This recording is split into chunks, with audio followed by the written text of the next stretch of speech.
प्रिय विद्यार्थियों, online class में आपका पुनः स्वागत है। वीडियो लेक्चर आपका बीएससी थर्ड ईयर फिजिक्स का पेपर फर्स्ट क्वांटम मैकेनिक्स का लेक्चर नंबर 42 है। चलिए स्टार्ट करते हैं वीडियो। और वीडियो स्टार्ट करने से पहले ये देख लो हमने इसको कहाँ पे छोड़ा था। ये इक्वेशन हमारी थी, चल क्या रहा है, श्रोडिंगर समीकरण का स्थायी अवस्था में हल।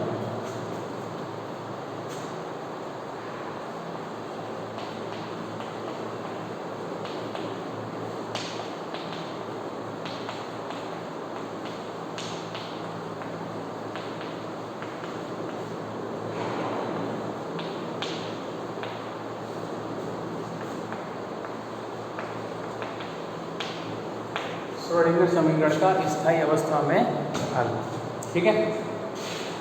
तो स्थायी अवस्था का मतलब है कि जब जो वेव फंक्शन में जो पार्टिकल है वो उससे संबंधित जो तरंग समीकरण निकलेगा वो किस पर डिपेंड नहीं करना चाहिए, टाइम पे डिपेंड नहीं करना चाहिए। यानी कौन सा, जब हम इसको सॉल्व करते हुए चलेंगे तो हमें कौन सा इक्वेशन मिल जाना चाहिए, टाइम इंडिपेंडेंट तरंग समीकरण मिलना चाहिए श्रोडिंगर का। लेके कौन सा चले थे हम, श्रोडिंगर का टाइम डिपेंडेंट काल आश्रित हम लेके चले थे एक्स आई बराबर ई साई, और उसको सॉल्व करते हुए कैसे हम कौन सा समीकरण मिल जाए हमको, इंडिपेंडेंट वाला मिल जाए, तब हम मानेंगे कि ये श्रोडिंगर का कौन सा है, स्थायी अवस्था में हल कहलाता है। यानी कि वो टाइम पर डिपेंड नहीं करेगा, ठीक है। चलिए तो इसमें यहाँ तक हम आ गए थे समीकरण 5 तक। समीकरण 5 में हमने आपको कुछ फैक्ट जो था वो समझाया था कि इसमें ये तो है आपका LHS और ये है आपका RHS। वो हमने आपको बताया था कि LHS अगर ध्यान से देखेंगे तो LHS में जो भी फंक्शंस हैं वो किसके फंक्शन हैं, टी, टाइम टी के फंक्शन हैं। और RHS में अगर ध्यान से देखोगे, A is the function of x, same here, V potential is also function of x, ठीक है। और बाकी सारी चीज़ें क्या है, कांस्टेंट है। x differential with respect to x, differential with respect to t, यानी कि जो भी इधर चेंज हो रहा है वो किस में हो रहा है, t में हो रहा है, स्मॉल t टाइम में, और इधर किस में चेंज हो रहा है, इधर हो रहा है आपका पोजीशन यानी स्थिति x में हो रहा है, ठीक है। तो ये कल हमने बोला था, यानी कि लास्ट में लेक्चर बताया था कि अगर आप LHS में कोई चेंज करेंगे तो उसका इफेक्ट RHS पर नहीं पड़ेगा, और RHS में चेंज करेंगे उसका इफेक्ट कहाँ नहीं पड़ेगा, LHS पर नहीं पड़ेगा। वो चीज़ हमको यहाँ पे लिखनी है। चलिए लिखिए, समीकरण 5 से स्पष्ट है कि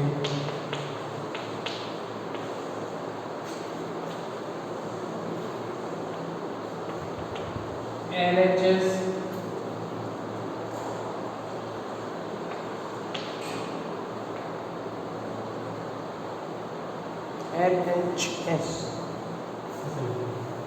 स्पष्ट है कि बायां भाग समय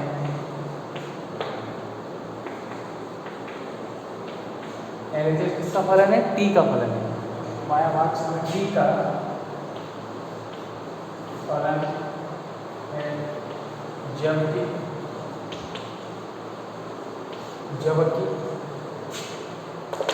RHS यानी दायां भाग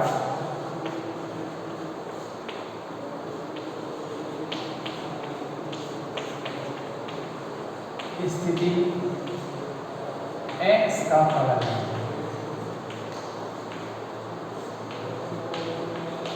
इसका फलन है, स्थिति x का फलन है। अब इसमें होता क्या है कि इस स्थिति में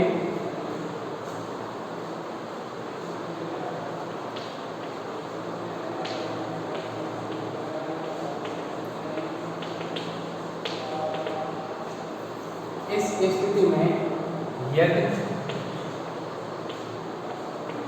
LHS में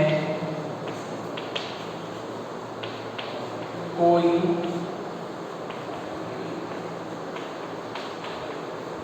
परिवर्तन किया जाए, LHS में कोई परिवर्तन किया जाए, उसका प्रभाव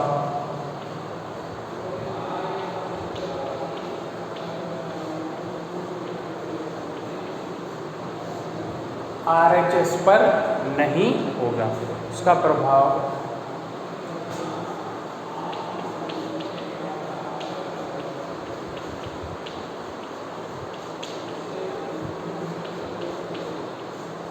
इसके विपरीत नेक्स्ट लाइन से इधर से लिखो, इसके विपरीत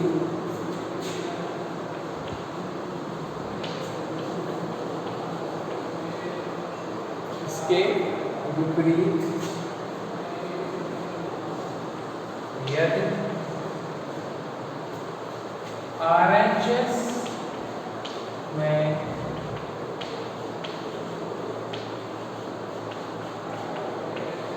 RHS में परिवर्तन किया जाए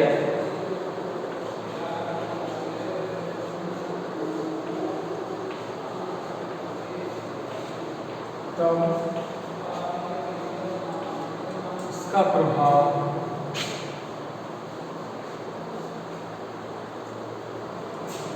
तब LHS अपरिवर्तन रहेगा या अपरिवर्तित रहेगा, ऐसे लिखो तो ज़्यादा सही रहेगा। तब LHS कैसा रहेगा? अपरिवर्तित रहेगा।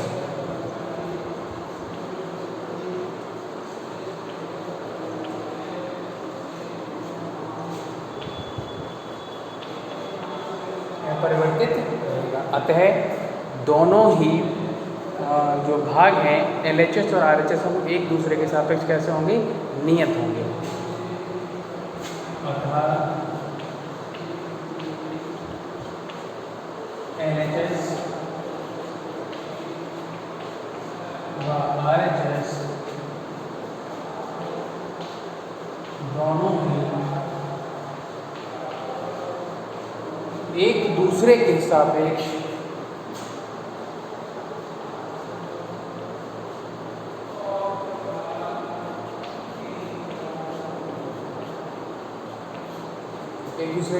कैसे होंगे? नियत होंगे।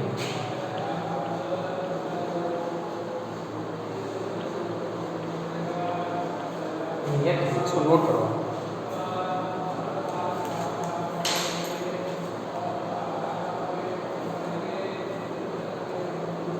ठीक है, हटा देता हूँ इसको मैं। समझ में आ गया ना? जो चीज़ हमने यहाँ पर समझाई थी उसको हमने यहाँ शब्दों में लिख लिया है। चलिए,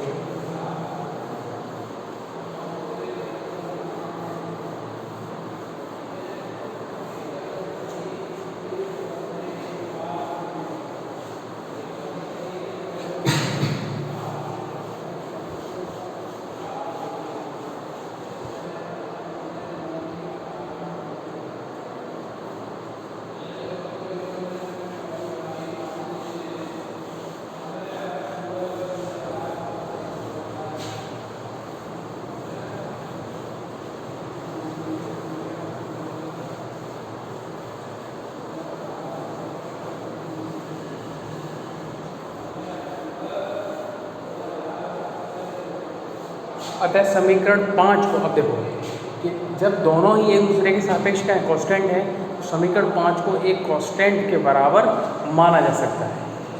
अतः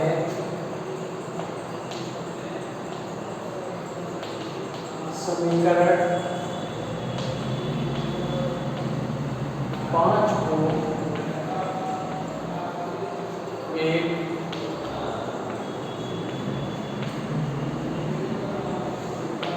नियतांक के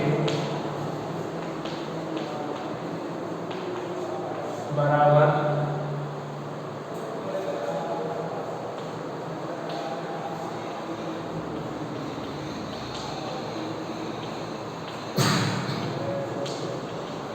माना जा सकता है। ठीक है, ये आ गया। तो क्या होगा समीकरण 5 में? आयोटा एच कट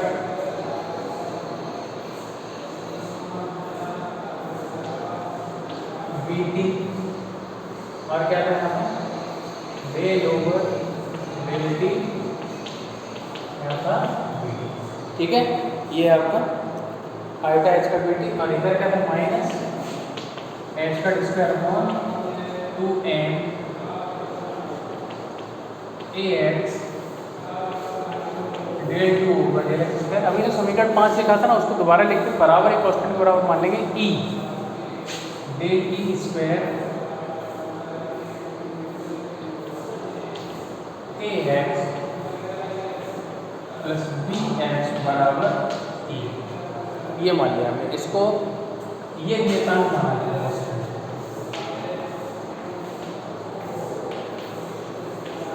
और इसको डाल दिया समीकरण नंबर 6। क्या डाल दिया हमने समीकरण नंबर 6। अब इसमें 3 पद हैं इस समीकरण 6 में, कौन कौन से हैं? फर्स्ट, सेकंड, ये पूरा सेकंड और ये थर्ड। तो पहले सॉल्व करेंगे इसको, फर्स्ट और थर्ड को लेके चलेंगे, ठीक है। समीकरण 6 से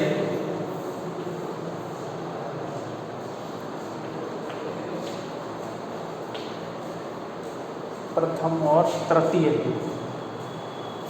इसको लिखने तो अच्छा ऐसे लिखने।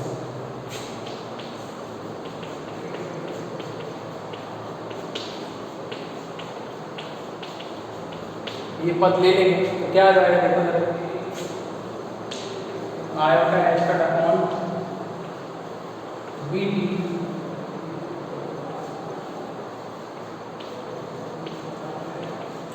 बराबर ई। ये आ गया, ठीक है। और सॉल्व करो इसको,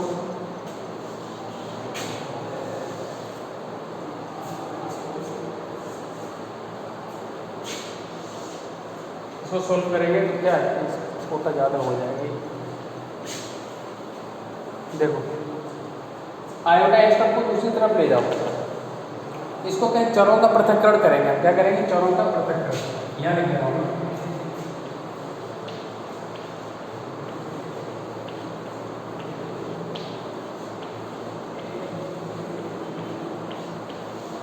सेपरेशन ऑफ वेरिएबल करने पर, चरों का पृथक्करण करने पर।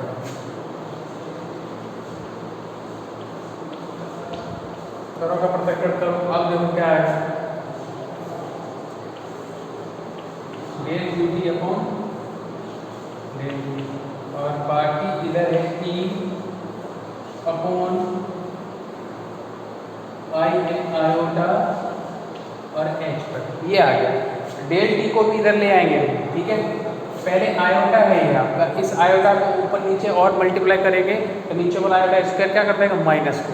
ये इसको हम ऐसे लिख सकते हैं,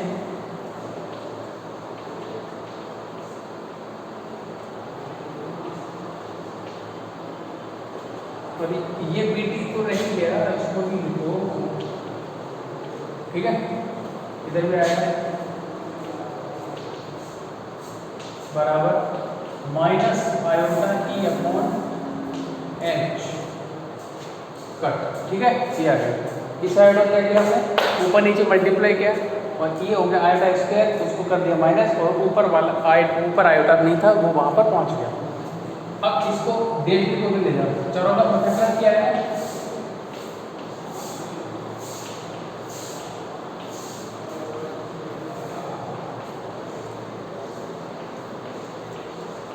ये हो गया आपका फाइनली चरों का पृथक्करण। डेल टी को उधर ले गए और बी टी को इधर ले गए। अब देखो इधर फंक्शन बी टी का हो गया और उधर किसका है, टी का फंक्शन हो गया। ये तो कांस्टेंट है, सारी चीज़ें वैल्यू क्या है, कांस्टेंट है, ठीक है। तो उसका हम क्या करेंगे, अब हम उसको कर देंगे समाकलन करने पर, ठीक है। तो इसको पहले आप नोट करेंगे,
चलिए देखिए क्या करेंगे, समाकलन करने पर। करो समाकलन।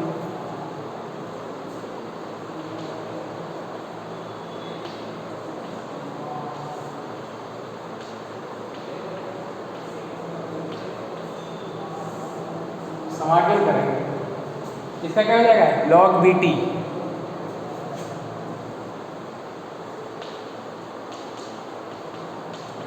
उसका क्या होगा,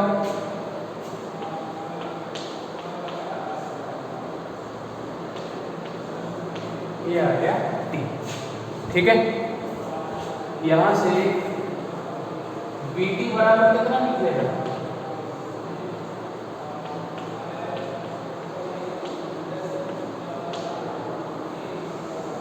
ये अलग है और ये अलग है,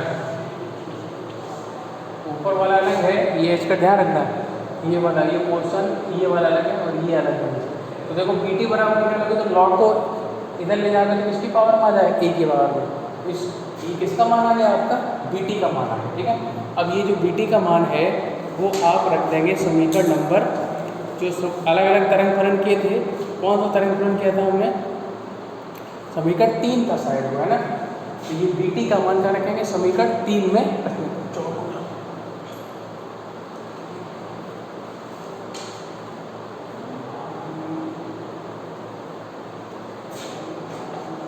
समीकरण को साफ, किसका मान आ गया, BT का, BT का मान समीकरण 3 में रखना है।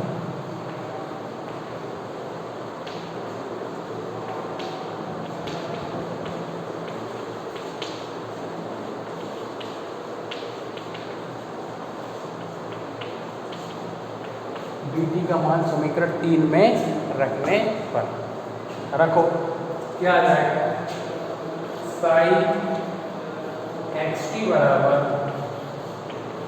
ax t की power minus iota e p upon h, ये इक्वेशन है। ठीक है, इसको नोट करो, इधर हटाता हूँ मैं।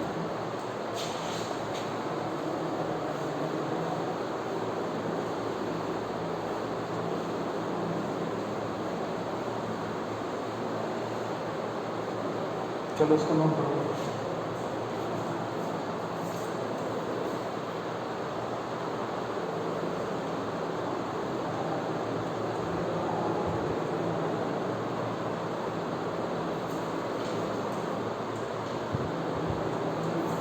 चलिए इसको भी हटा दीजिए।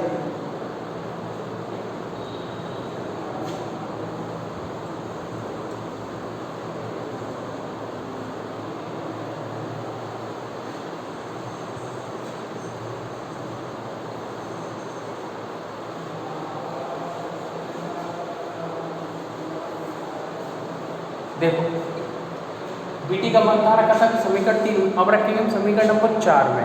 वो जो समीकरण 4 था, जब समीकरण 3 का मान 2 में रखा था तब जो हमें समीकरण मिला था, समीकरण 3 का मान, कल प्रीवियस वीडियो लेक्चर की बात कर रहा हूँ, इससे पहले वाले की, तो जब समीकरण 3 का मान 2 में रखा था तब हमें समीकरण मिला था 4। उसी समीकरण 4 में जो BT है उसका मान रखेंगे। चलिए इसी प्रकार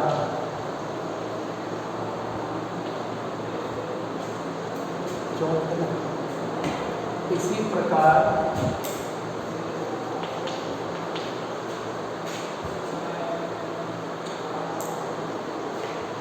BT का मान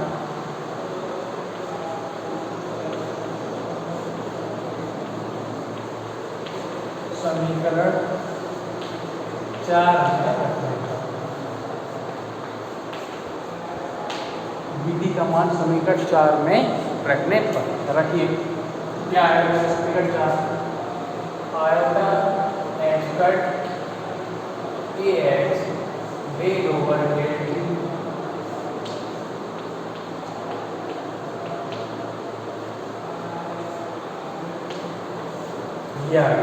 ये LHS को लिखा है बराबर।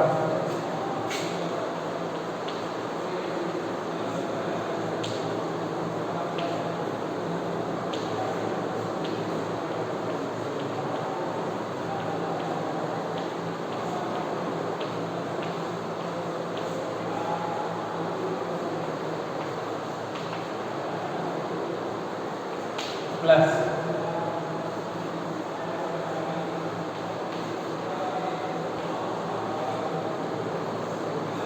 दिख रहा है, हाँ आ जाए e की power minus iota E T upon H, ये आ गया पूरा आपका, ठीक है।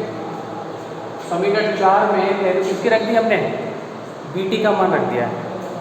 अब क्या होगा, इधर तो क्या है कुछ सॉल्व होगा नहीं, मल्टीप्लाई में इधर भी मल्टीप्लाई में, यहाँ पर डिफरेंशियल में आ गया, तो अब इसका डिफरेंशियल कर देंगे किसके रेस्पेक्ट में, हम टी के सापेक्ष कर दो।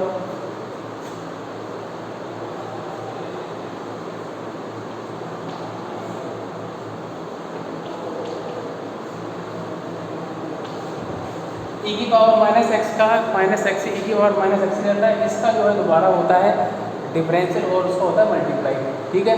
टी का वन हो जाएगा, ये बचेगा वो हमने यहाँ पर लिख दिया है, बाकी इसको दोबारा से लिख देंगे, ये सेम रहेगा, इधर कोई कैलकुलेशन नहीं होनी है क्योंकि इधर मल्टीप्लाई में है, ठीक है। तो जैसा है वैसे रख दो।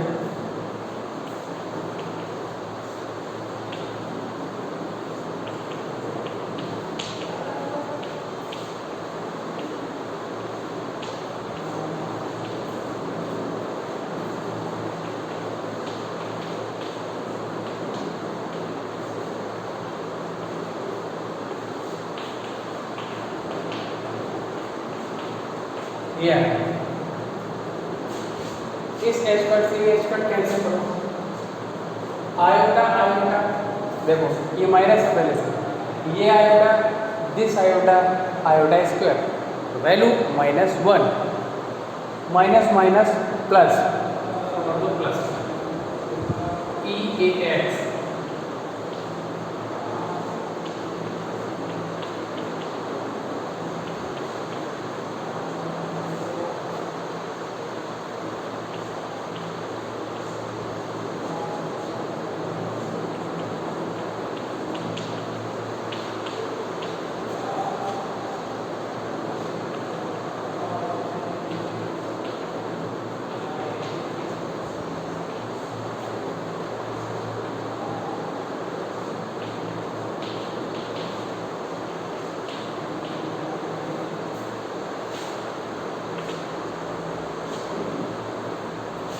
कैंसिल हो गया, ई की power minus iota E T upon H का, जो बचा हुआ है उसको लिख देंगे।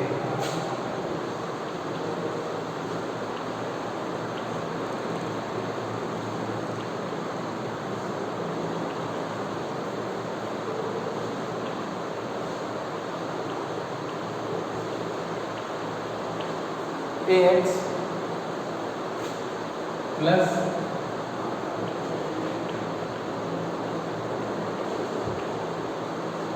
ये है, इसको सभी का डाल देंगे क्या 8, करो नोट इसको, ठीक है, नोट करो इसको।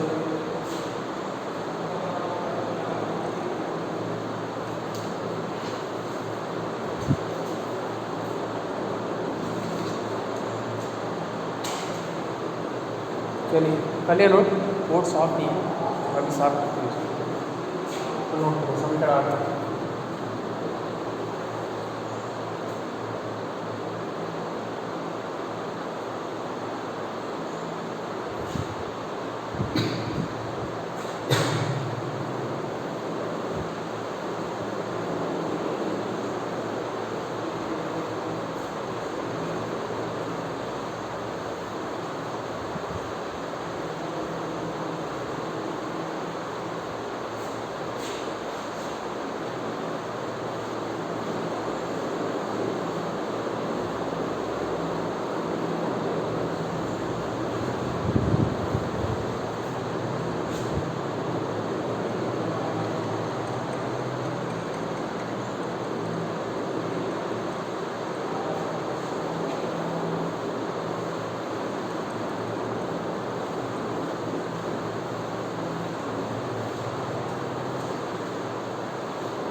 चलो देखो अब ये हमारा सॉल्व हो गया, यहाँ तक आ गया, ठीक है। अब देखो समीकरण 6 से ही तो हमने क्या क्या लिया था, पहला और तीसरा पद लेके चले थे, वो सॉल्व करके हमारा ये आ गया। अब देखो जब दूसरा तीसरा पद लेंगे ऑटोमेटिक सॉल्व करके यही आ जाएगा। ठीक है, चलिए देखिए समीकरण 6 से, समीकरण 6 था ना जो बराबर कांस्टेंट ही माना था, देख लेना समीकरण 6 था। ठीक है, 5 6 7 अगर हो तो वो यहाँ पर चेंज करना है। समीकरण 6 से सेकेंड नंबर पर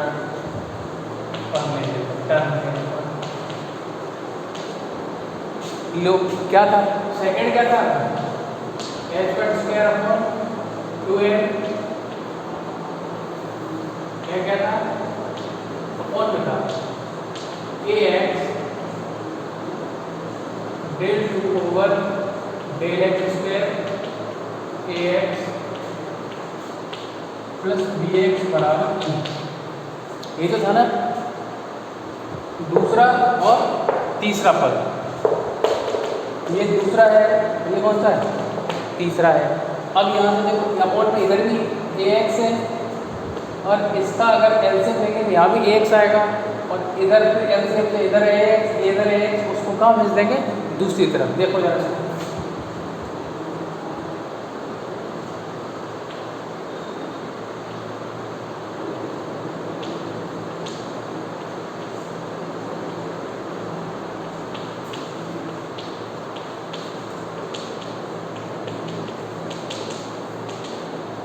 ये आ गया। इस x का इसके साथ एलसीएम लेके दोनों में जो ax अपॉन में आएगा उसको कहाँ भेजेगा। अब जरा इसको मिला लो, इसको आगे करके लिखो ax बराबर माइनस एच का square upon 2a del 2 del x square ax plus bx और ये ax। जरा 8 और 9 समीकरण देखो क्या है, सेम। ठीक है, चलिए अगर ये समीकरण बराबर आते हैं यानी कि हमारी कैलकुलेशन कैसी है, ठीक चल रही, सही है, कैलकुलेशन चल रही है। अगर कहीं कोई सेम नहीं आते हैं, सिमिलर अगर इक्वेशन नहीं प्राप्त होती है तो फिर कहीं जो कैलकुलेशन होती है मिस्टेक हो जाती है। ठीक है, चलिए इसको अब हटा दो समीकरण 8 को, तो नोट करो चलो।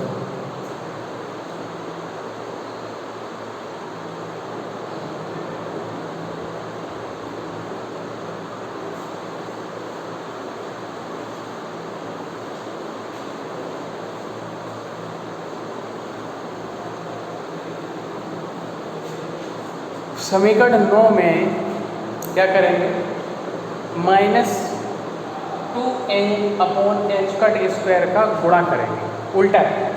ये जो टर्म है आपका याद कैसे रखेंगे, कि किसका गुणा करना है, तो ये याद रखेंगे, ये जो टर्म है इसको अपोजिट कर दो, 2m अपॉन एच का स्क्वायर। ठीक है, समीकरण 9 में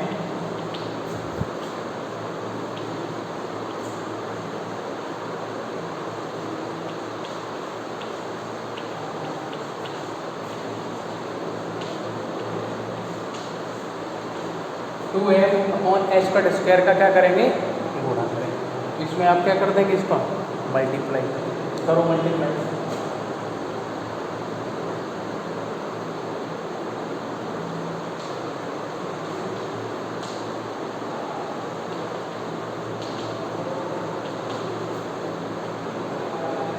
इसका जब इसमें मल्टीप्लाई करेंगे तो इससे ये क्या हो जाएगा, कैंसिल, क्योंकि ये इसका अपोजिट है। केवल क्या बचेगा,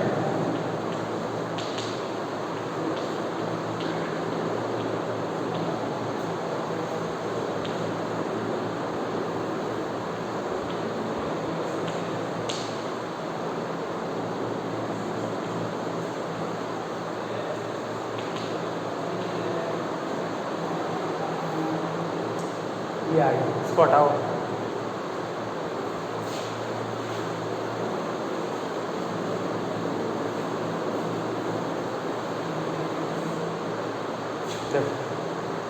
अब क्या करेंगे, जब इस सबको एक तरफ लेके आ जाओ, अपने आप आपकी श्रोडिंगर की जो टाइम इंडिपेंडेंट इक्वेशन है वो आ जाएगी यहाँ पर आपको मिल जाएगी। श्रोडिंगर की टाइम इंडिपेंडेंट एक वन डायमेंशन, देखो वन डायमेंशन लेके चले थे ना, ठीक है। तो यहाँ पर भी कौन सी इक्वेशन मिलेगी आपको, वन डायमेंशनल इक्वेशन, ठीक है। इसको सॉल्व करवा देंगे, हो गया सोल्यूशन आपका बस, ठीक है। कल हो जाएगा 5 मिनट में। Thank you.